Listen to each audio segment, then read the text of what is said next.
าวเด้อลาวนอกลาวในลาวพัดถิ่นแดนไกลหรือลาวในเวียงจันทน์เลือดสีแดงบ่เคยแบ่งแยกพันสายเลือดลาวเดียวกันสืบสายยาวนานนับพันปีบ้านและก็อยู่ทั้งต่างรัฐต่างเมืองต่างเมืองหลายๆประเทศที่ว่าติดตามชมผลงานของตุ้ยสอสังวาลของพวกเราจะเข้าในรายการหรือว่าพี่น้องเขาจะตีชมหรือว่าจะให้ความสนับสนุนทางใดก็ส่งข่าวมาทางพวกเรายินดีแก้ไขดัดแปลงเพื่อเป็นการกระทุกสุกยูให้แก่ทางวงดนตรีและก็ทางเสียงเพลงที่จะมากอมอารมณ์แก่พี่แก่น้องเขาจะนำเอาเพลงลาวรุ่นเก่าจนฮอดปัจจุบันเพลงดังในอดีตนะครับที่มาฝากแก่พี่แก่น้องแล้วมีอย่างไรตุ้ยที่อธิบายแก่พี่แก่น้องได้รายละเอียดก็ข้าพเจ้าเองที่สอบถามก็บ่มีอย่างไรเนาะก็อยากขอฝากรายการนี้ชื่อรายการว่ามวลซืนยามแรงครับตุ้ยซอยสังวาลเดี๋ยวฮอนยามแรงมาแปลว่าต้องได้เปิดฟังรายการนี้แม่แหละทุกๆ6 โมงแรงเริ่มแต่มื้อนี้ทุกๆวันอาทิตย์6 โมงแรงเป็นต้นไปแล้วสิให้พี่น้องชาวลาวเฮาที่ว่าติดตามผลงานของตุ้ยซอยสังวาลนั้นอยู่ในผ่าน YouTube แล้วก็ผ่าน Facebook อันนั้นก็ถือว่าทาง YouTube และทาง Facebook ให้ติดตามเพิ่นเพราะว่าถ้าท่านใดที่เป็นแฟนเพลงหรือว่ากำลังจะเป็นแฟนเพลงก็เข้ามาได้เลยเพราะเพิ่นเสนอรายการเพลงบอกว่าทั้งมีทั้งเพลงเก่าเพลงใหม่แม่นบ่แล้วก็ทานต้องการอยากฟังเพลงอย่างก็คอมเมนต์มาได้และเคยมีผลงานของตัวเองเป็นการส่วนตัวบ่ที่ว่าจะนำเสนอมีมื้อนี้จะก็มีพิเศษอีกได้ครับไฟล์เทคนิคเฮาเตรียมพร้อมแล้วก็จะเปิดให้ทุกท่านได้ฟังกันก็ควบคุมเสียงโดยท่านแอร์มาละวงทั้งหัวหน้ากอกอาจารย์อยากเครียดเนี่ยเพิ่นก็มีผลงานนำปากกาเพิ่นหลายเพลงอันนี้ก็เป็นอาจารย์แน่นอนจะนำมีโอกาสจะนำเพิ่นบาสัมภาษณ์ให้พี่ให้น้องโดยเฉพาะเพลงเพิ่นเสน่หาไม่ห้างที่ว่าติดฮิตในเมืองเราก็เป็นธรรมดาแล้วก็4-5 ปีหลังน้ำใจลาวเพื่อลาวเนี่ยก็ดังตัวนี้ก็ดังแม่นล่ะน้ำใจลาวเพื่อลาวก็หลายๆเพลงเพิ่นที่เอามาฝากและมีโอกาสพวกเราก็ที่เชิญเพิ่นมาออกอากาศหรือว่ามาสัมภาษณ์อยู่ในสตูดิโอแห่งนี้แล้วก็เป็นเพลงไตเติ้ลในรายการมวลซืนยามแรงกับตุ้ยซอยสังวาลก็เป็นนามปากกาของเพิ่นเขียนแม่นล่ะนอกจากตุ้ยซอยสังวาลแล้วยังมีนักร้องที่ว่ารับเชิญหรือว่าอยู่ในวงเพิ่นก็มาเกี่ยมพร้อมเจ้าหน้าข้าพเจ้าสินำเสนอหรือว่าอยากให้เพิ่นนำเสนอหรือว่าพี่แกน้องที่จะติดตามรับชมอยู่ในขณะนี้ก็ขอขอบคุณใจที่ว่าข้าพเจ้าได้มาพบปะสังสรรค์กับพี่กับน้องสำหรับวันนี้ก็ถือว่ามอบรายการนี้ให้ครับตุ้ยซอยสังวาลให้โอ้ลมกับพี่กับน้องหรือว่าจะฝากเสียงเพลงใดๆม้วนๆแก่พี่น้องก็ขอเชิญเลยเนาะโอเคเอา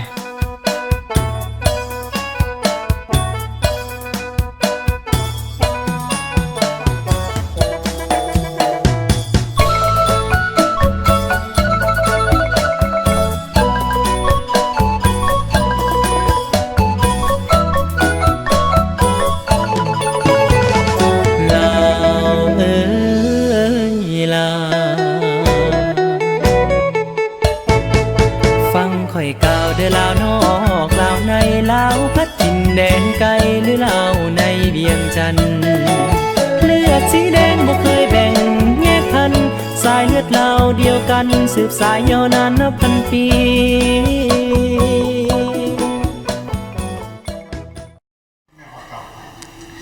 เมื่อกี้ก็เนาะไอซ์แวนดวงราชเป็นโฆษกเราทีวีแคนาดาเมื่อก่อนก็อยู่ในวงดนตรีดาดงไม้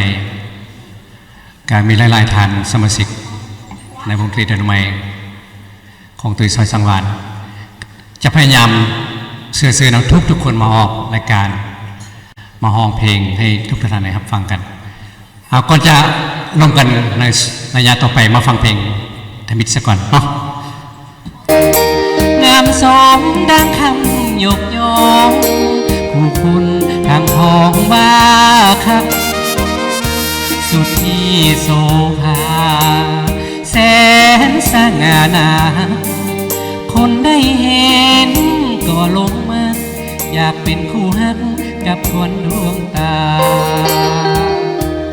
สาว ท่าหินท่าหลวงโพนสีไข่คันเกิงแสนงามแสนงามหน้าเบิ่งเมื่อเว้าถึงแล้วอยากนั่งไกลอยากเด็ดอยากดองสาวห้องขยองปากห้วยเดือไทยสร้างน้ำมันโทนกรุงทำไฟบ้านแก่คอนใจเมืองปากเสเฮ็ดจังใดไอ้จึงจะได้เป็นคู่กับสาวปากเสผู้สิได้เป็นคู่เจ้าเดสิเฮ็ดจังใดจังสิได้กับพิงเปได้ห่วมสุขกับสาวเสบอกอายแน่เด้แม่คนสีว่า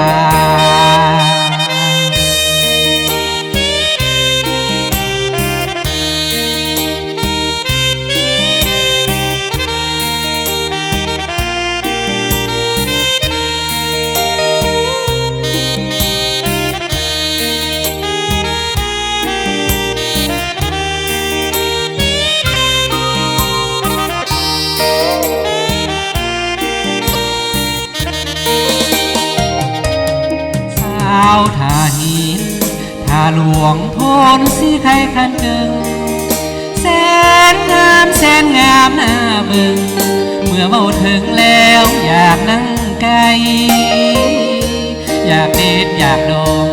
สาวห้องขยองปากห้วยเดือไทยสร้างน้ำมันโพนกรุงทำไฟ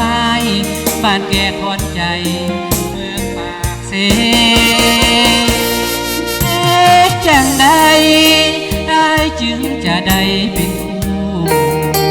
กับสาวปากเสหูสิได้เป็นคู่เจ้าเดสิเหตุจังใดจังสิได้กับพิงเปได้ห่วงสุขกับสาวเสบอกกายแน่เดแม่คนสีว่า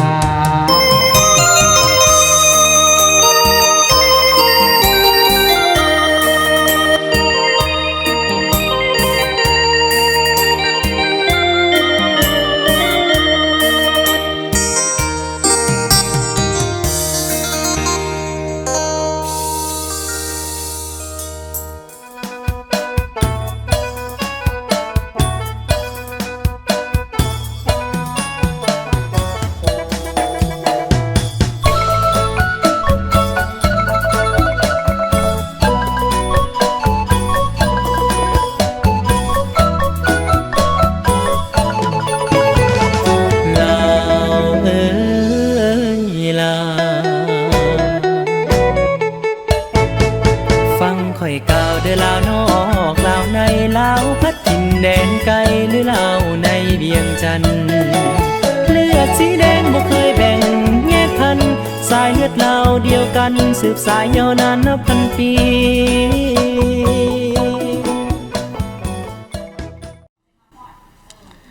อากาศที่จุลงไปสื่อเพลงว่าเสน่ห์สาวปากเสคำพ้องโดยอาจารย์สุกันสุริยาวงศ์เนาะข้าพเจ้าก็เคยไปเจอเป็นเสียงเพลงโมธรรมดาแถมเป็นนักแต่งเพลงเองสุดไม่ล่าสุดนี้เป็นแต่งเป็นมาเป็นซีเมนต์สาวงามคำนวณแล้วก็อย่างเพลงไล่เพลงเป็นเขียนออกมามีแต่เพลงดังทุกเพลงกำลังดังทั้งหมดนี้เป็นงามเมืองลาวไปทางใดก็มีแต่เพื่อนเอามาออกสำหรับเพลงนี้แม่นเป็นแต่งเนาะงามเมืองลาวทุกงานเราจะพี่ตุ้ยช่วยทั้งวันไปร่วมบุญไปนี่ไล่คนนำเอามาขับร้องเพราะว่ายิงมาใส่เพลงงามเมืองลาวนะทุกงานเลยมีคนเอามาออกกับในระยะนี้ก็เป็นออกพรรษาใช่ไหมเมื่อวานในการตุ้ยช่วยทั้งวันมีโอกาสได้ไปตามบ้านอยู่วัดละหว่างอยู่นครโมเรียในการได้เจอบางนาในตาให้ผู้หลายคนแล้วก็ตอนแรกมาก็มีงานตีสโมสรพาเข้าสามัคคีหลายสมาคมและทุกการจัดตั้งได้ร่วมใจกันจัดงานพาเข้าสามัคคี พื่อหาเงินรายได้ไปช่วยวัดออกคำจุนวัดก็ดีใจพี่น้องๆกับมาเอาหอมกันไล่แล้วก็ยังมีนักร้องมาจากอเมริกาอีกมาให้ข้อมูลสื่อบอกว่าจะเป็นมณีจันทร์พันดาวเสียสละเสียเวลาเสียสับสินส่วนตัวขี่รถ6-7 ชั่วโมงมาร่วมงานเมื่อวานนี้ขอบใจหลายๆเลยมณีจันทร์พันดาวแล้วก็มีน้องโกอีกน้องโกจากนครโตรอนโตขอบใจหลายๆพร้อมด้วยมือคีย์บอร์ดเพิ่นก็มาเมื่อวานนี้ขอบใจนอกมือคีย์บอร์ดจากเสียงกระตรินเลยเป็นนำมา8 ชั่วโมงเลยเสียงแขกมาขันบ่มีใจอะไรนี่เพิ่นปามาก่อนในวันสัปดาห์เดี๋ยวเราจะมาช่วยหาเงินรายได้ช่วยวัดช่วยวาเพิ่นเก็บวัดมาช่วยกันมวลซื่นคืออะไรมาคืนนี้ขอบคุณขอบใจนำทุกท่าน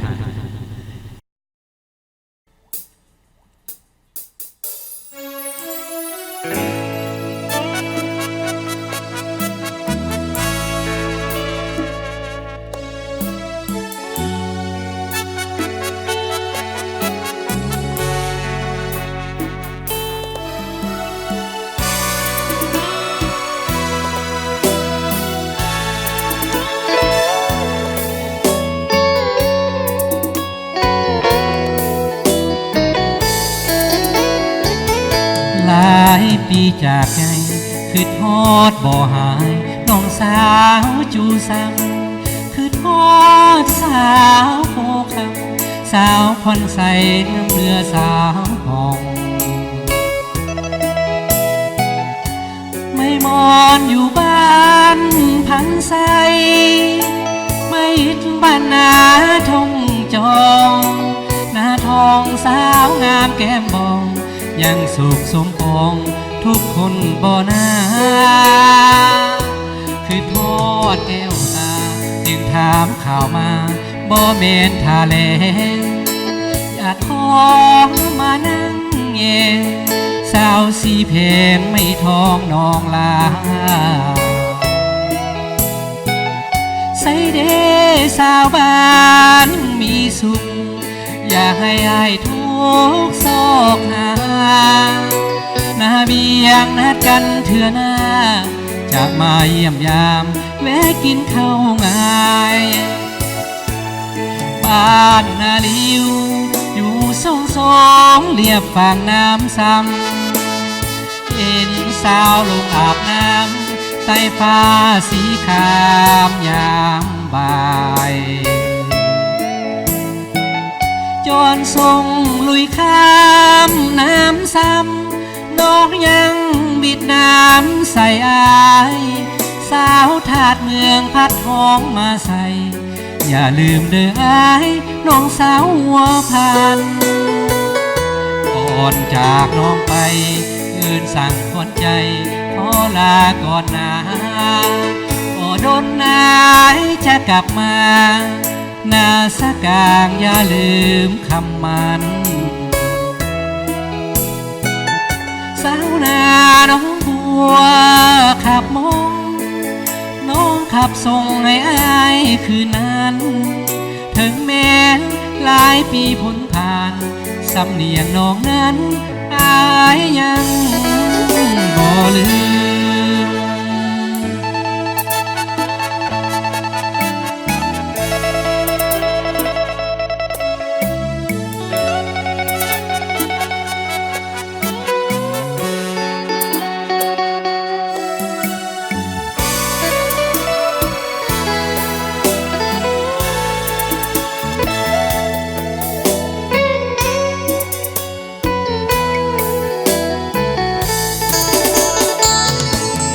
บ้านนาลิวอยู่สูงสองเรียบฝั่งน้ำซ้ำเห็นสาวลงอาบน้ำใต้ฟ้าสีครามยามบ่ายจอนทรงลุยข้ามน้ำซ้ำน้องยังบิดน้ำใส่อายสาวถาดเมืองพัดท้องมาใส่อย่าลืมเด้ออายน้องสาวหัวพันก่อนจากน้องไปเ ลาก่อนนะบ่ดนนายจะกลับมานาสกางอย่าลืมคำมันสาวนาน้องบัวขับมองน้องขับส่งในอายคืนนั้นถึงแม้หลายปีพ้นผ่านสำเนียงน้องนั้นอายยังบ่ลื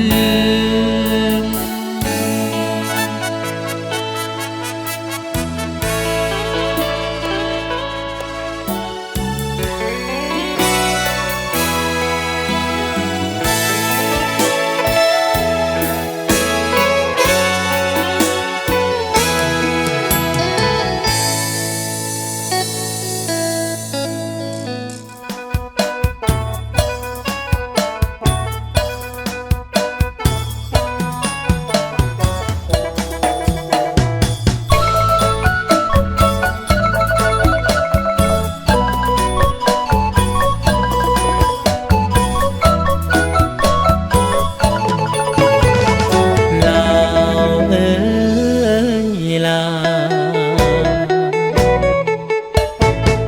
ฟังข่อยกล่าวเด้อลาวนอ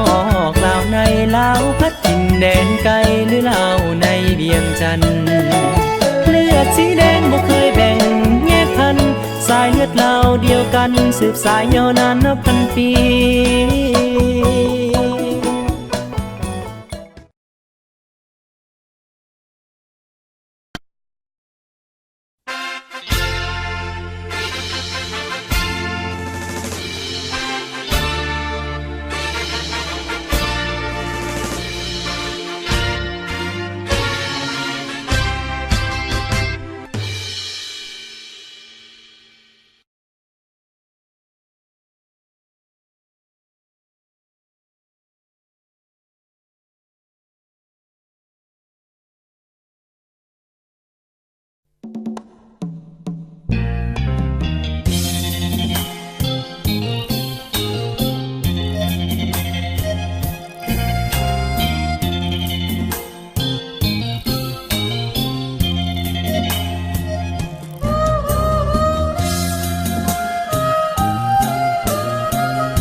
สาวบีเอ็มชื่อเต็มน้องว่าจังใดอายเป็นคนภาคบ้านมาไกลอยากฝากหัวใจให้แม่งามคำน้องว่าจังใดสาวผู้ใส่แว่นตาสีดำหัวใจอายลุกถลำเปลี่ยนสีดำเมื่อน้ำได้บ่ดังจันเพ็ญอายมาเห็นแทบขาดใจตายสี่ห้องหัวใจสามวัยว่างบ่นวลนางอายอยากขอเป็นผู้เนื้อเย็นคนเดินห่วมทางอยากหูมีคนเคียงข้างนวลนางน้องแล้วหรือยังหากได้น้องจะกองน้องส่วนสีถ้าได้ผลดีศาสตร์นี้บ่เปลี่ยนแปรพันหวังว่าคนดีคงมีไมตรีสัมพันธ์อย่าให้อายนี่ต้องผิดหวังหัวใจต้องพังย้อนสาวบีเอ็มน้องโบกมือลาใจภาวะเฝ้าแต่คิดนำคิดถึงสาวบีมสีดำมาทำให้อายละเมออีกโดนปานใดสองเฮาจะมาพบเจออย่าให้อายนี้คอยเกิดเฝ้าละเมอย้อนสาวบี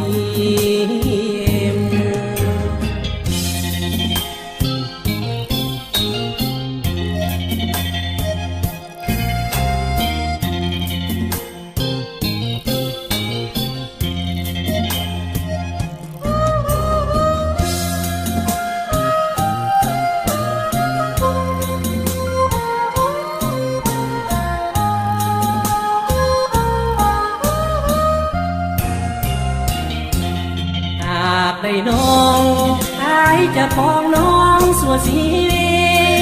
ถ้าหากได้คนดีศาสตร์นี้บ่เปลี่ยนแปรพัน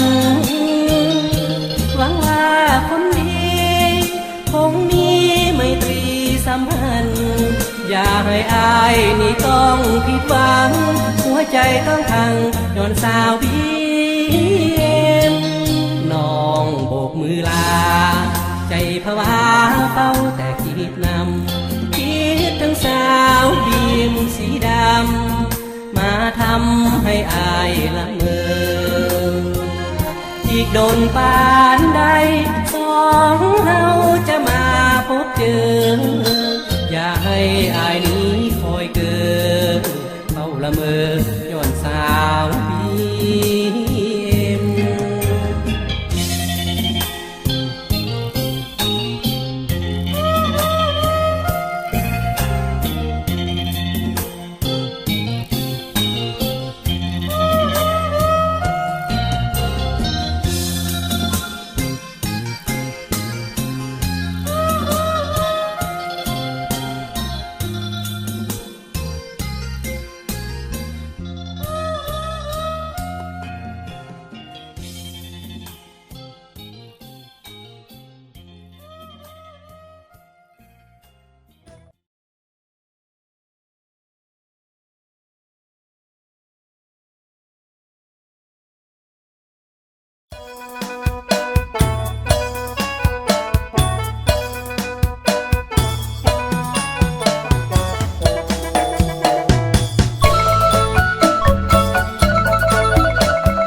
สายเลือดเราเดียวกันสืบสายยาวนานนับพันปี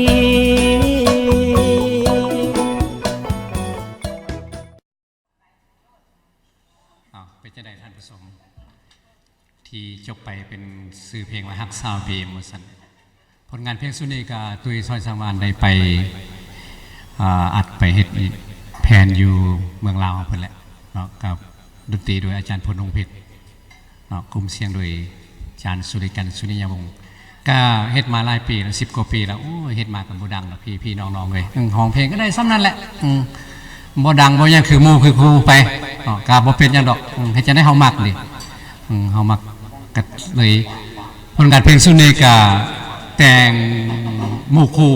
อยู่ในวงดนตรีดาดงไม้นี่พากันแต่งร่วมกันจึงมาเป็นบทเพลงนี่ได้เห็นสาวขับรถบีมาจอดอยู่ไฟแดงว่าซั่น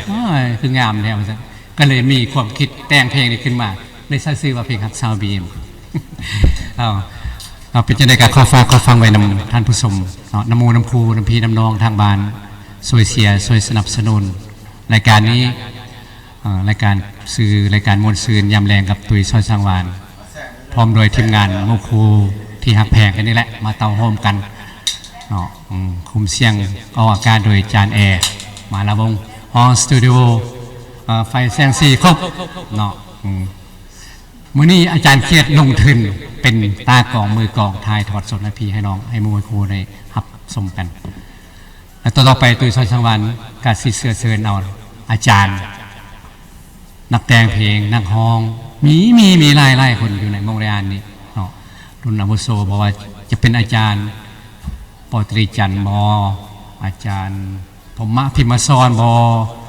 แล้วก็วงดนตรีสายสัมพันธ์อาจารย์นุสรอนุศักดิ์ธรรมวงศ์ซา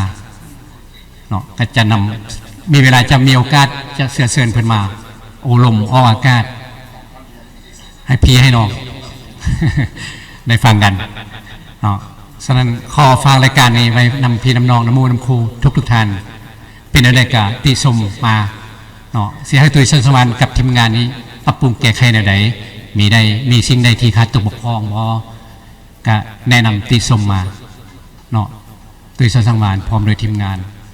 จะปรับปรุงแก้ไขเพื่อให้รายการนี้ดำเนิน ต่อไปและหับใส่พี่ใส่น้องในโอกาสต่อไปให้ดีๆยิ่งขึ้นไปเนาะ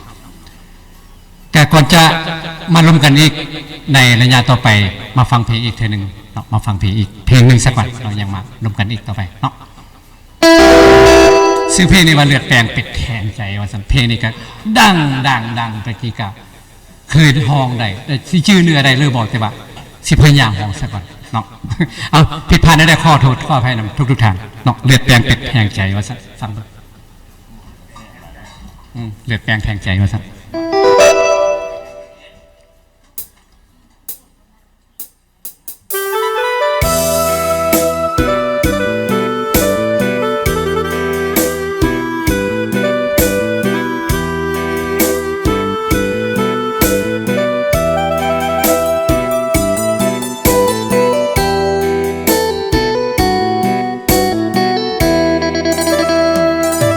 มือหัวใจแหว่งไปกินเลือดแปลงเฮือนพอลุมต้อย เสียงเพิ่นเอิ้นอยู่วอยมาแม่บักหน่อยหีบมา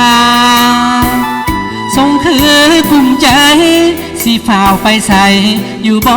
บักลาถ้าหากว่าบ่ถือสาก็ให้แวะมาพี่แดจักข่าวคืดแล้วคืดอีกตั้งใจสิลีกแต่คิดบ่ได้พอแต่หอดตีนบันไดปานมีดแทงใจกับคนถามข่าวถือแก้วถือจอกเป่าหัวแก้มหยอกทั้งเย็นเหล่าขาวเป็นจังใดบ้องหน้าบ่าวมือนี่ผู้สาวเอาผัวแท้บ่ยาบาสิตอบเฮ็ดหายใจหอบอยู่กับคำถามสิเปลี่ยนเรื่องหายไอดีงามหรือตอบไปตามเรื่องจริงดีนอหมดจอกที่สองยังปวดสมองซับเหยียบหัวต่อถามกันคักแท้เด้พอเลือดแปลงคาคออิ่มท้องคาทีในมือน้องแต่งได้กินเลือดแปลงแก้มอีปอกน้อยจุดอยากมอละแมงมอยผู้อื่นแสบซอยกินหัวท่าบีเป็ดเทพ3 ตัวหนักหลายกิโล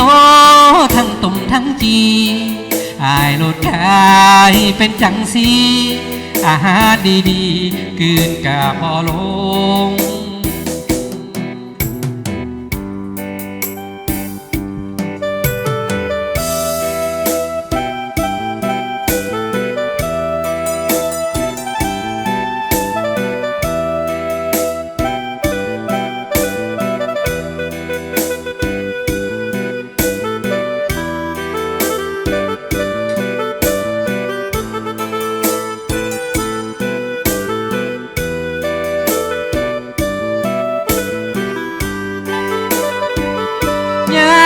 บาสิตอบเฮ็ดหายใจหอบอยู่กับคำถามสิเปลี่ยนเรื่องหายให้ดีงามหรือตอบไปตามเรื่องจริงดีนอมุดจอกที่สองยังปวดสมองซ้ำเหยียบหัวต่อถามกันคักแท้เด้พอเลือดแปลงคาคออิ่มท้องคาทีในมือน้องแต่งได้กินเลือดแปลงแก้มอีปอกน้อยจนอยากมอละแมงมอยผู้อื่นแสบซอยกินหัวท่าบีเป็ดเทพ3 ตัวหนักหลายกิโลทั้งตุ่มทั้งจีอายโลดกายเป็นจังสีอาหารดีๆกืนกะบ่ลง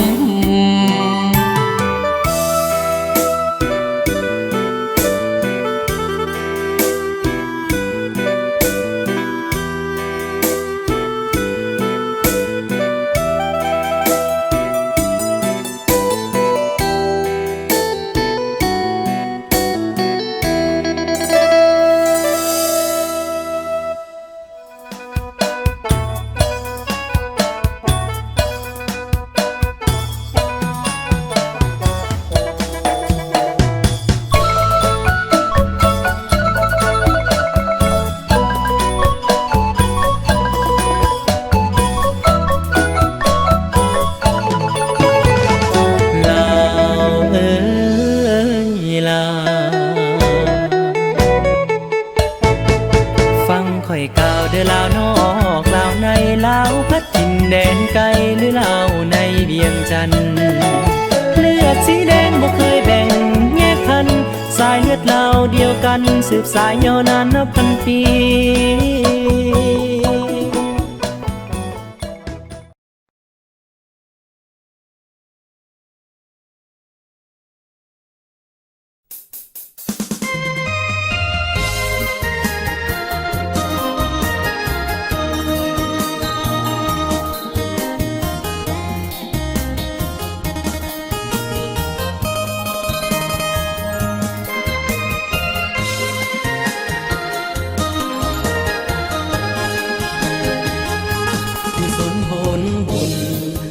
ช่วยหนุน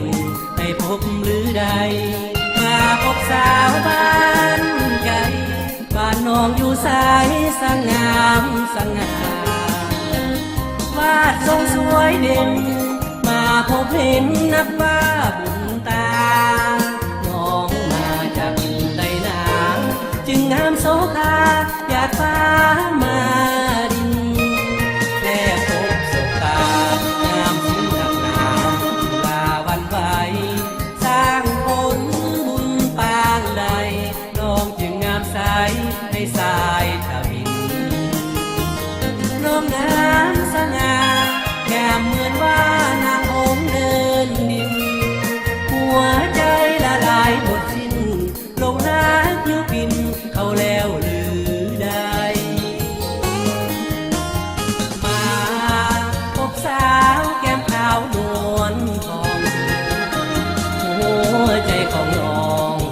ถูกจองหรือยังแก้มใสได้ตาหวานลมมงเรียนสถานวันไหวอยากหูวางบอกหัวใจถ้าอยากตามไปเป็นเคยแม่นาง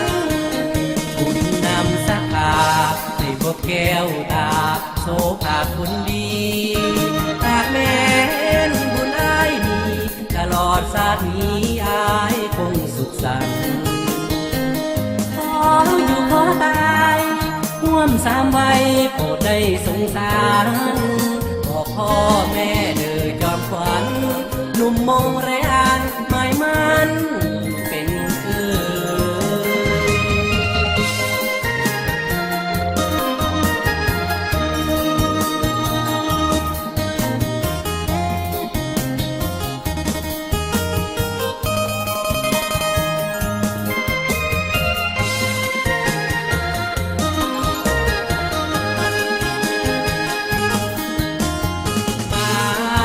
พบสาวแก้มขาวนวลทองหัวใจของน้องถูกจองหรือยังแก้มใสได้พบตาหวานลมมงเรียนสถานวันไหวอยากหูวางบอกหัวใจถ้าอยากตามไปเป็นเคยแม่นางคุณนำสักตาให้พบแก้วตาโสภาคนดีหากแม่นบุญอ้ายมีตลอดชาตินี้อ้ายคงสุขสันต์ขออยู่ขอตายร่วมสามวัยโปรดได้สงสารบอกพ่อแม่เด้อจอมขวัญหนุ่มมงเรียนหมายมันเป็นคือ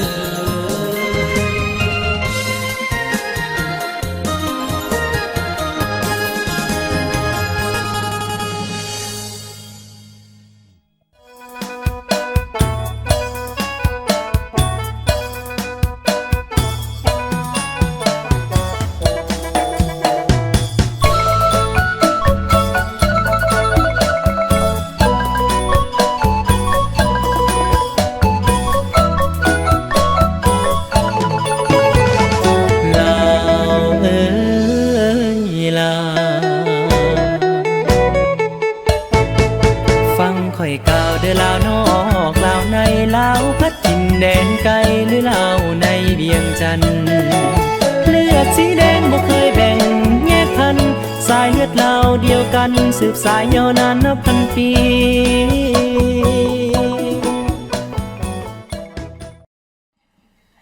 เอาพอ กันกลับมาในระยะนี้อีกทีหนึ่งที่จบไปก็เป็นเพลงชื่อว่าฮักสาวบานไก่ซึ่งเขียนโดยอาจารย์เขียดอินทรามนามปากกาเป็นฮักสาวบานไก่มอบให้ตัวซอยสมานเป็นคนคำพองก็ได้ไปอัดเสียงหลายปีแล้วเนาะเพลงนี้ก็ต่อไปโดยซอยสมานก็มีนักร้องอีกคนนึงนักร้องน้องใหม่มาแนะนำให้พี่ให้น้องมาฟังให้พี่ให้น้องได้ครับฟังว่าจะเป็นจังไหนอันนี้ก็กำลังมาเรียนกันสะท้อนในนักร้องในสังคมเขาอยู่ในมองเรียนนี่ทุกๆงานเป็นเกิดมีหน้าไปห่วงงานเราก็สร้างบรรยากาศให้งานกลางคืนนั้นมีความพดฟื้นขึ้นมาจะแนะนำนักร้องที่มาร่วมในสตูดิโอในครั้งคืนนี้ให้พี่ให้น้องแนะนำผมจัดข้อเสนอผ่านพรสวรรค์ซึ่งผลงานเพลงที่จะห้องต่อไปในกับเป็นนามปากกาของอาจารย์เฮียดอินตรามเนาะเสน่ห์สาวแม่หางออริจินัลเป็นการมอบให้ผู้เข้าวัดถ้าว่าข้าพเจ้าจำเป็นเป็นผู้เข้าวัดเป็นคนทำหออยู่ประเทศลาวเป็นคนทำหอเพิ่นมาโคเวอร์เนาะขอบใจอาจารย์ด้วยเนาะฟังเบิ่งเนาะ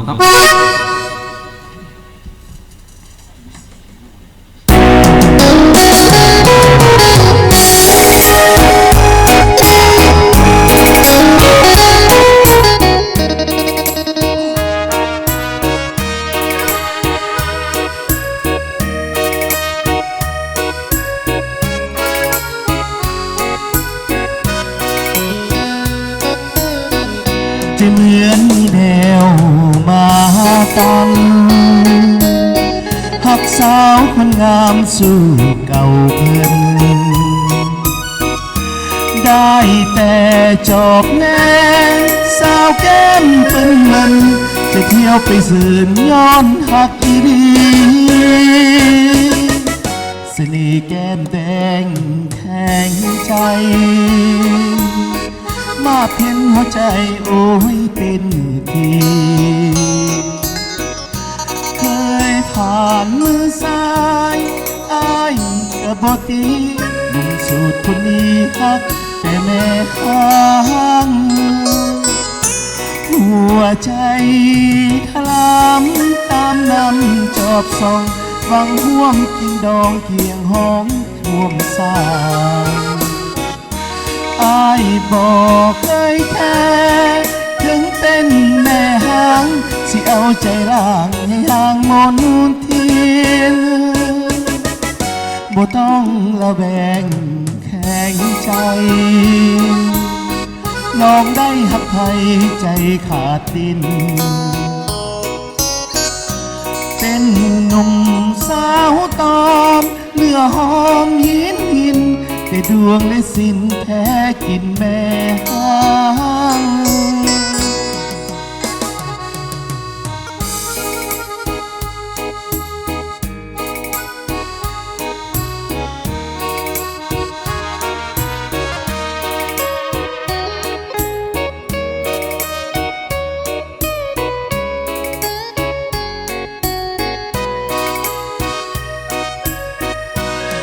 หัวใจ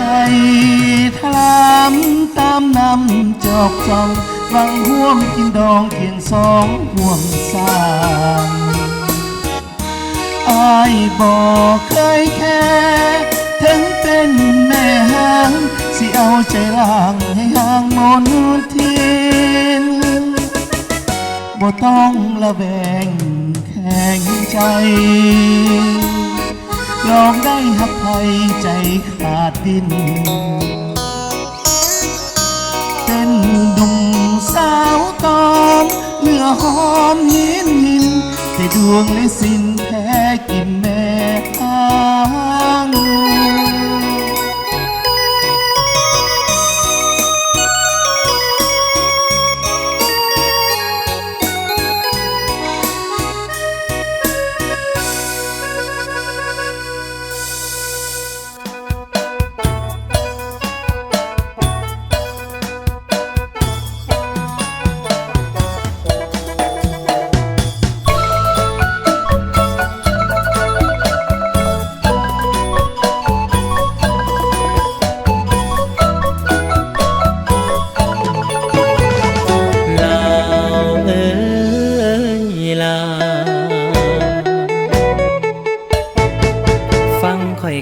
อลาวนอ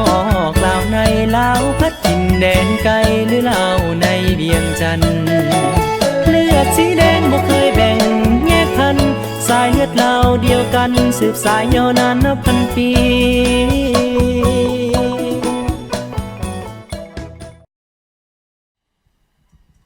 เป็นจะได้ท่านผู้ชมที่จบไปซื้อเพลงมาสเนสาวไม่ห่าง เสน่ห์สามห้าเราเพลงอยู่ แก้วโอ้ยโบราณวิวว่ะ เพลงนี้มันได้รับวิวแต่ว่าเพลงที่ว่า แปลงขึ้นมาแต่ละเพลงนี่บ่ให้เบาเลยเพลงที่ว่า ได้เข้าว่าล้านวิวคนนี้เพลงนี้ เพลงที่ว่าเป็นข้าพเจ้ามากอีกแล้วก็อาจารย์เขียนเนาะอาจารย์เขียนทวงที่ว่าเพิ่นแต่งเพลงนี้ขึ้นมาเนื้อหามันแบบว่ามันจับใจแล้วก็เป็นเพลงที่ว่าเฮามักแล้วก็ดนตรีมันแบบว่าลึกซึ้งกับเข้ากับบรรยากาศที่ว่าอาจารย์ตุ้ยเนาะเพิ่นบรรเลงมาเมื่อหนึ่งนี่โอ้แปลว่ามันแบบว่าความหมายที่ว่ามันจับใจหลายคนเป็นน้องแม่นเพลงนี้เป็นเพลงที่ว่าเพิ่นแต่งมาดังแต่งมาดีๆแล้วก็เพิ่นยังมีผลงานหลายๆเพลงที่ว่าเพิ่นแต่งกันมาเนาะอาจารย์เกียรติเนาะเขาจะนำมาเสนอมาออกรายการที่ว่าให้พี่น้องเขาได้ฟังกันนักศิลปินอยู่เมืองลาวระดับแถวหน้าของเมืองลาวเพิ่นแต่งให้หลายคนนักศิลปินระดับแถวหน้าของประเทศลาวก็แหละบอกว่าจะเป็นอินแตงกันเวลาในห้องตำใจลาวเวลาน้ำใจลาวเวลาเป็นเพลงที่ว่ากำลังดังอยู่ที่ว่าออกรายการอยู่ขนาดนี้เนาะน้ำใจเมืองลาวน้ำใจลาวเพื่อเราน้ำใจลาวเพื่อเราไม่ลึกซึ้งแต่ว่าเดี๋ยวนี้อาจารย์เพิ่งเขามีโอกาสเนาะเขาจะเอิ้นคนมาแบบว่าโอลงสัมภาษณ์เนาะโอเคเขาเข้าใจหลายๆเขาเข้าใจได้มีโอกาสว่าฟังเพลงกันไหมเราจะพยายามให้ปรับปรุงให้มันดีขึ้นถือว่ามันนี่เป็นมือเปิดรายการครั้งแรกแล้วก็เป็นครั้งแรกที่ว่าได้มาออกรายการของมวลซืนยามแรงเนาะเป็นบอยอาจารย์ตุ้ยจะพยายามปรับปรุงให้มันดีขึ้นแล้วก็หวังว่าพี่น้องจะให้ความสนับสนุนแล้วก็สู่ติดตามรายการเขาถือว่าเสื้อเซินมาถือว่าให้มาชมเพราะว่าแบบจะมีนักร้องหลายๆท่านที่ว่าเขาจะเซินมาเนาะเขาเข้าใจหลายๆตุ้ยสมัครกันยังมีนักร้องอีกท่านหนึ่งที่ได้ครับความนิยมอยู่ในสังคมของอยู่ในเมืองเรียนอีกท่านหนึ่งนักร้องสายอีกท่านหนึ่งทุกงานเป็นกันมีหน้าเป็นมองไปทำบรรยากาศในค่ำคืนนั้นมีความคึกคืนมีความฟื้นฟูขึ้นมานักร้องท่านต่อไปก็คือฮูเตซื้อเล่นเอาท่านตรงเปอร์เซ็นต์ต่อมา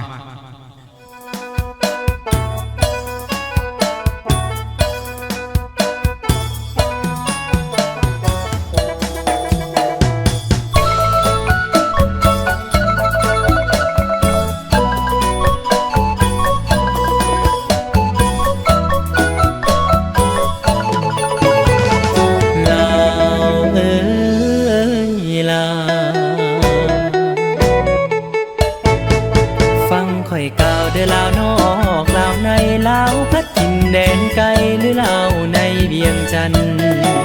เลือดสีแดงบ่เคยแบ่งแยกพันสายเลือดลาวเดียวกันสืบสายยาวนานนับพันปี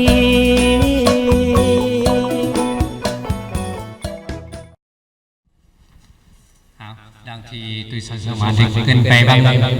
กี่ได้เนาะกับมีนักร้องสายขึ้นมาขับใส่ไม่ได้มาเยี่ยมยามทางสตูดิโออยู่แซงฟรานซ์เป็นจะไหนในความตื่นเต้นจะไหนเป็นจะไหนบ้างตื่นเต้นหน่อยเลยเพราะว่าการได้เข้าสตูดิโอแรกขอขอบใจกับอาจารย์ตุ้ยใส่สังวาลที่ได้ครับข้าพเจ้าได้มาสตูดิโอในรายการมนต์ซึ่งยามแรงมนต์ซึ่งยามแรงอาจารย์ตุ้ยขอขอบใจขอฟังมียังจะฝากฟังให้กับพี่กับน้องกับลูกกับครูแฟนเพลงทางบ้านในบ่มีอย่างมีแต่ผิดพลาดต่อไปนี่ก็เรียนร้องเพลงใหม่กับบ่มีหลายอย่างที่นั่นแต่ว่าพยายามปรับปรุงให้มันซื่อ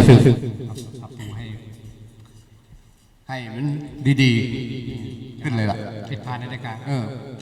ขอโทษท่านเนาะที่ว่าเป็นนักร้องไม่เนาะอาจจะมีการคัดตกบกพร่องในรายการให้ท่านผู้ชม ติชมมาเนาะพวกเราจะพยายามปรับปรุงแก้ไขเพื่อว่าภายภาคหน้าจะให้มันดีขึ้นกว่าเก่าเพิ่นจะมาห้องเพลงว่าเอาเพลงกำลังฮิตทุกมือนี่นะพี่สัก ที่ดังที่สุดในเมืองลาวเนี่ยคือเพลงงามเมืองลาว เพราะว่าเมืองลาวเนี่ย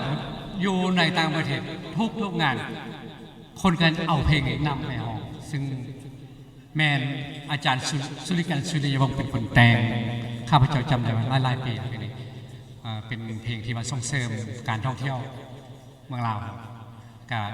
ม่วนที่สุดในเพลงนี้หลายคนเอานำไปห้องห้องว่าผิดหวังเนาะมาฟังเบิ่ง เอาครับเชิญครับ นักร้องน้องใหม่แล้วได้กับเขาฟังไปทุกทางเนาะ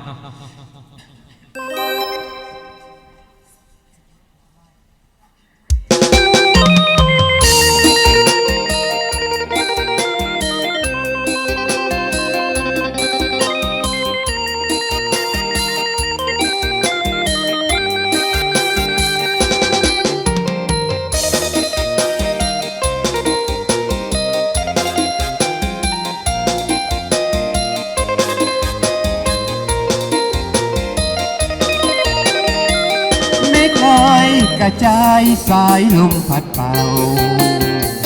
งามแท้เมืองลาวแวววาวสวยสะดุดตาพงสาลีซ้ำเนื้องามเหลือสุดพันละนา อุดมใจบ่อแก้วน้ำผักสุมเท้าภาษามีสุขทั้งปวง เขียดแข้งแดนใดหาใส่เทียบกัน น้ำของน้ำคานประสานกอดใจเมืองหลวง ใส่นาบุรีทิ่นนี้ยังฝังในสวง เวียงจันทร์เสียงควง จากมาแสนห่วงคืนนั้น ราตรีสืบสันเวียงจันทร์นครหลวง ใจหลายล้านดวง ขอน้อมนมัสการบริคำใจคำมวลทบทวนให้ใจใฝ่ฝัน สวรรค์เขตติสาละวันตำนานเมืองไดโนเสาร์จำปาเบ่งขาวสาวลาวพี่น้อง คิดงอเสกองนวลน้องงามแท้นอเจ้า อัตตปือยาเอ้ยเห็นแล้วไอ้หายสุขเศร้าวอนพระองค์แสนเมืองเก่าให้คู่เมืองลาวไปกาลนาน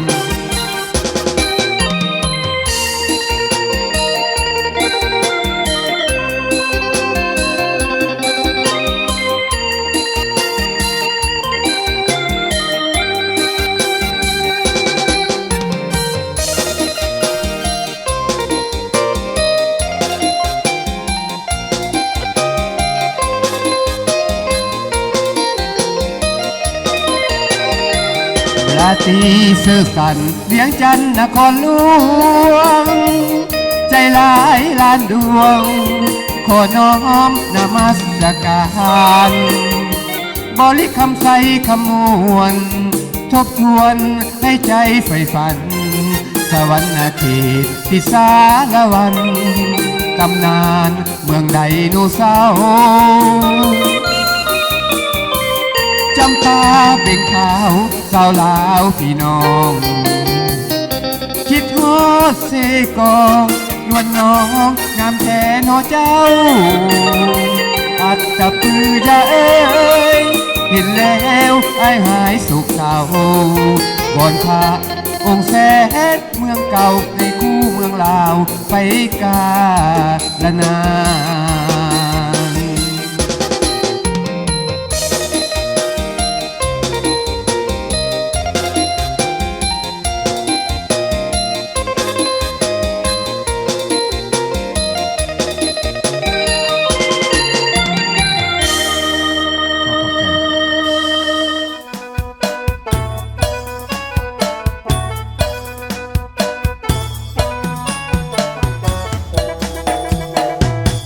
ข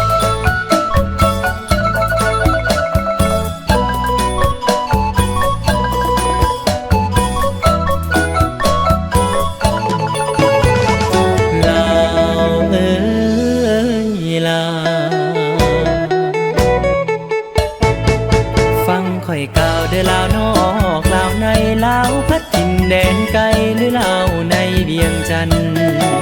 เลือดสีแดงบ่เคยแบ่งแยกพันสายเลือดลาวเดียวกันสืบสายยาวนานนับพันปี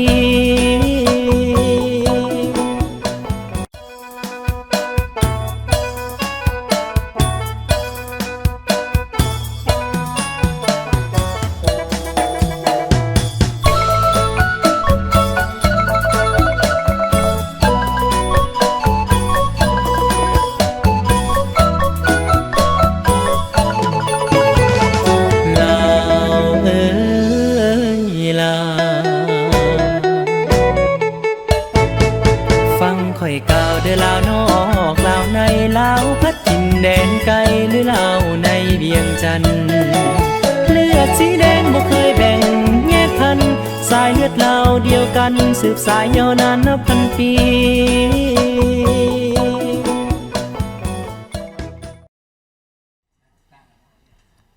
เป็นยังไงท่านผู้ชมอยู่ทางบ้านหรือว่าที่ตาม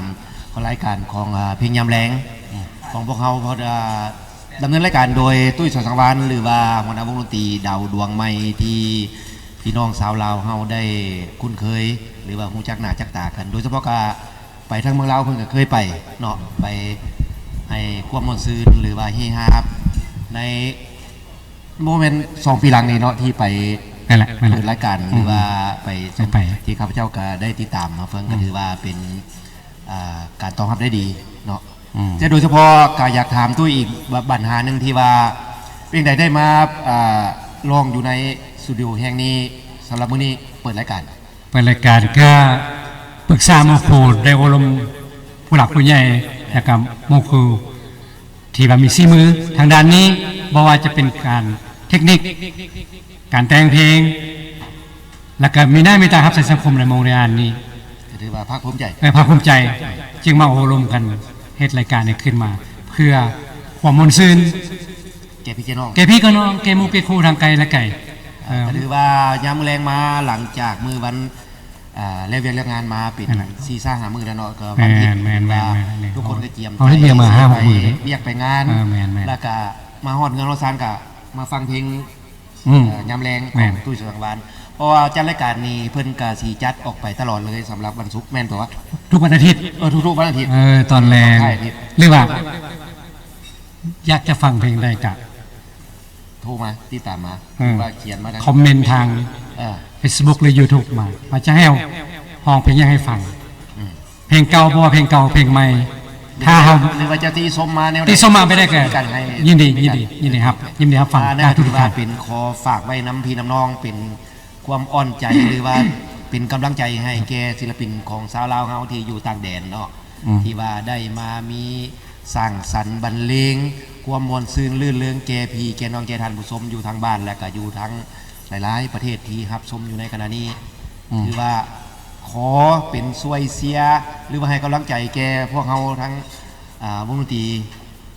ดาวดวงไม้หรือว่าตุ้ยสว่างวานรายการเพลงมวนซื่นยามแรงก็ติดตามมาฟังอย่าลืมว่ามวนซื่นยามแรงว่าทั้งนั้นเข้าไปเบิ่งก็หรือว่าเข้าไปติชมหรือว่าให้กำลังใจแก่พวกเฮาที่ทำการสร้างสรรค์หรือว่าให้ความมวลซื่นแก่พี่น้องสำหรับวันนี้และมีอย่างที่ฝากแก่พี่น้องบอกก็รายการต่อไปสิเอาสิจัดรายการเป็นลูกทุ่งโดยเฉพาะบ่หรือว่าแม่นละขอโทษก็แบบลูกทุ่ง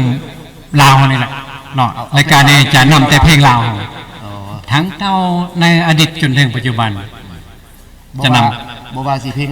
อยู่ทั้งลาวนอกหรือลาวในก็แล้วแต่แม่นเขาสนับสนุนกันเต็มที่ส่งเสริมกันเต็มที่ถ้าว่าเพลงใดที่ตุ้ยซอยสร้างวานห้องใดก็จะนำมาโคเวอร์ให้ทุกท่านได้รับฟังเพลงใดบ่ได้ก็สิมอบให้ฝ่ายเทคนิคเสียงเฮาจะไปซอกเอา YouTube มาปื้นให้พี่ให้น้องได้ฟังท่านต้องการจะฟังเพลงใดโอ้ยค่อยอยากฟังเพลงแต่ว่าค่อยซอกบ่เห็นหมดก็ติดต่อมาเพลงนั้นค่อยซอกบ่เห็นใน YouTube จะพอจะซอกได้บ่โครงการต่อหน้าสิมีอีกบ่ว่าถ้าว่ามีพี่น้องชาวลาวเฮาอยู่พุ่นแล้วอยากร้องแต่ว่าอยากขอคีย์บอร์ดทั้งฝ่ายดนตรีพี่สิมีโครงการต่อไปบ่สมมุติมีแน่นอน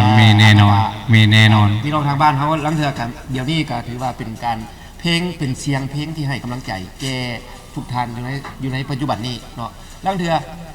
บ่อยากฟังเสียงเจ้า แต่ว่าข่อยอยากร้องข่อยเอง แต่ว่าให้เจ้าเสียง แมนได้ยินดียินดีครับใส่ทุกทาง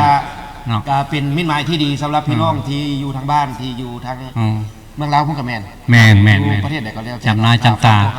ำตาไว้ เขาสิมีรายการสื่อสารแบบนั้นไปตลอด เลยว่าไปพบตุยซอยสวรรค์อยู่งานได้งานหนึ่งบอก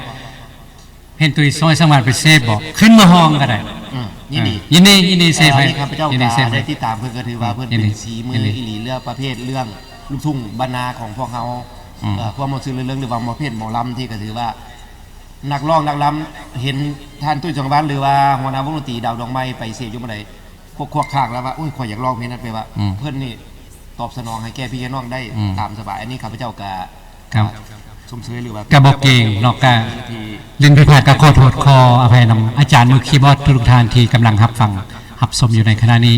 บ่แม่นว่าอุ้ยสิมือแบบนี้ยังมานั่นบ่แม่นอันนี้มักมวนเด้อตุยซอยสวรรค์มักมวนก็ย้อนว่ามักร้านเสียงเพลง นำความรู้สึกเรื่องแก่พี่แก่น้อง ไม่ว่าอาจารย์มือคีย์บอร์ดท่านใดมีคำจะแนะนำติชมแนะนำบอกเจ้าต้องเห็นเป็นนั้นเป็นนี่เลยยินดีเนาะยินดีตุยซอยสวรรค์ยินดีจะเอาคำแนะนำจากท่านไปปรับปรุงนั่นแหละ ให้ถือใจแก่ ให้ถือใจ ท่านผู้ชมหรือว่าพี่น้องที่ แม่น ติดตาม แม่น รับชมรายการอยู่ในกันนี้ก่อนที่จากพี่น้องเขาเวลากับจอเข้ามาแล้วก่อนที่จากนี้ยังจะมอบอะไรเป็นเสียงเพลงบอกหรือว่าแนวใด แล้วก็สิเป็นเพลงสุดท้ายแล้วก่อนจะอำลาคาจากกันไป ขอฝากรายการนี้ สู่อ้อมใจแก่พี่น้อง แกพี่แกน้องแกมูแกครูลุงปานาทางไกลและไก่ ทุกท่านที่มักเสียงเพลงอยู่ในหัวใจ แม่แหละเพราะว่าจะอยู่แคนาดาอเมริกาหรืออยู่ประเทศลาวทั่วใส่ทุกคนทุกแห่งเนาะขอฝากฟังไว้รายการนี้แล้วก็ยังคาดสปอนเซอร์อยู่ยังคาดคนที่จะมาสนับสนุนรายการนี้อยู่ ถ้าว่าท่านใดต้องการอยากจะส่งเสริมให้เพลงลาวเขายังคงอยู่ แม่นละ หับใช้กับพี่กับน้องตลอดคงไปโอเคไอเท่านั้นเน้อนำใจเท่านั้นเองก็ยินดีเนาะต้องการสปอนเซอร์อยู่ในอย่างนี้เนาะเพราะว่าเขากะเป็นรายการใหม่ ฝากถึงแก่พี่น้องหรือว่าท่านทุกท่านที่มีจิตใจหรือว่าอยากจะช่วยเหลือสนับสนุน แม่นศิลปินลาวของพวกเขาเนาะอยู่ในทุกคนทุกแห่งก็ยังมีหลาย ๆท่านที่พวกเขาจะเชิญมาหรือว่า อาจารย์ แต่งเพลงหรือว่าอาจารย์นักร้องเพลงครั้งเก่าเลยไหมก็มีหลาย ๆ ศาสตราจารย์หรือว่าอาจารย์อยู่ในเขตมุ่งย่างของพวกเขานี่ แม่นละ พวกเขาอาจจะเสื้อเชิญเพื่อนนำมาแก่พี่น้องหรือว่าจะออกอากาศหรือว่าให้ท่านได้พบกับตัวจริงเสียงจริงหรือว่าน้ำประกาศจริงก็มีเด้ แม่น แม่น ถึงใดก็ดีก็มอบให้ทางตู้จังหวัดในรายการคอนเสิร์ต ไม่แหละจบเพลงนี้ก็ขออำลาข้าจ้างพี่จังน้องจังมูจักครูลุงปานาทั้งไกลและไก่เนาะติดตามรายการมวลซืนยามแรงกับตัวส่วนสังวานในทุกวันอาทิตย์ตั้งแต่6 โมงแรงเนาะตอนนี้มื้อนี้เป็นการทดลองออกอากาศเป็นมือทมิดเนาะต่อไปก็สิขยายเวลาให้เพิ่มขึ้น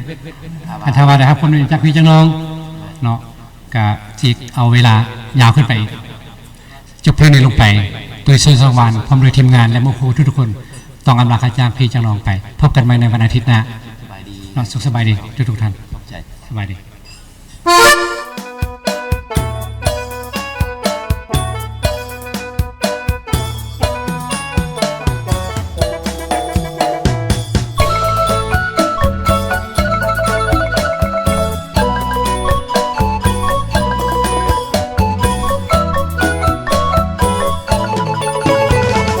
ลา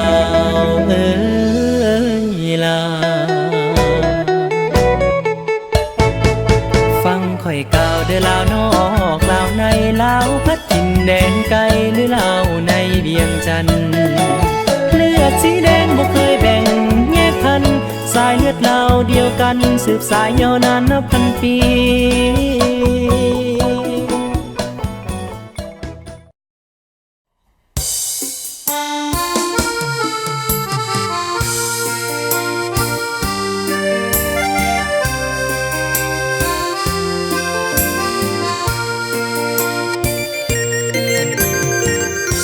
จำจากเมืองหลวงแล้วใจห่วงหาจำจากสาวงามโสภาจากลาแล้วใจไหวหวันบ่ได้ลาลับคงได้กลับมาอีกจากวัน ถ้ากลับไปถึงเวียงจันทร์2-3 วันจะจดหมายมาก่อ องหลวงพระบางห่างไกลถึงจากใจนั้นอะไรห่วงใยน้องทุกเวลาบ่ลืมคืนนั้นคืนที่อยู่ร่วมกันสัญญาบ่ลืมคำหวานการดาให้สัญญาที่ฝั่งน้ำคานไว้วอนพระบางองค์พระศักดิ์สิทธิ์สวยเนรมิตให้ความรักสองเฮายืนนานพระธาตุผู้สีงามเด่นยังเป็นพยานอย่าลืมเด้อคำสาบานบ่นานจะย้อนมาใหม่ต้องจากเมืองหลวงพระบางห่างไกลถึงจากใจนั้นอะไร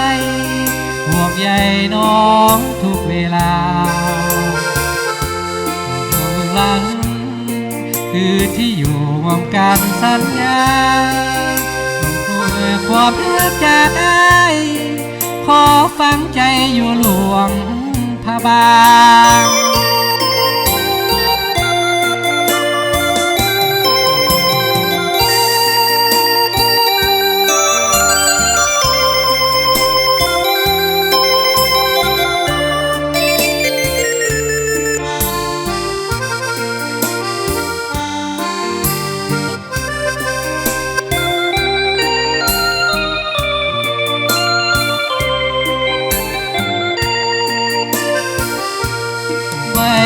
วอนพระบางองค์พระศักดิ์สิทธิ์สวยเนรมิตให้ความรักสองเฮายืนนานพระธาตุผู้สีงามเด่นยังเป็นพยานอย่าลืมเด้อคำสาบานบ่นานจะย้อนมาใหม่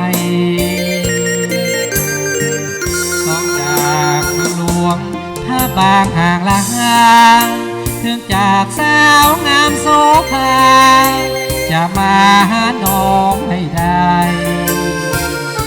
จะมาสู่ขอน้ำแม่พ่อด้วยความจริงใจจงลองความรักจากอ้ายขอฟังใจอยู่หลวงพระบาง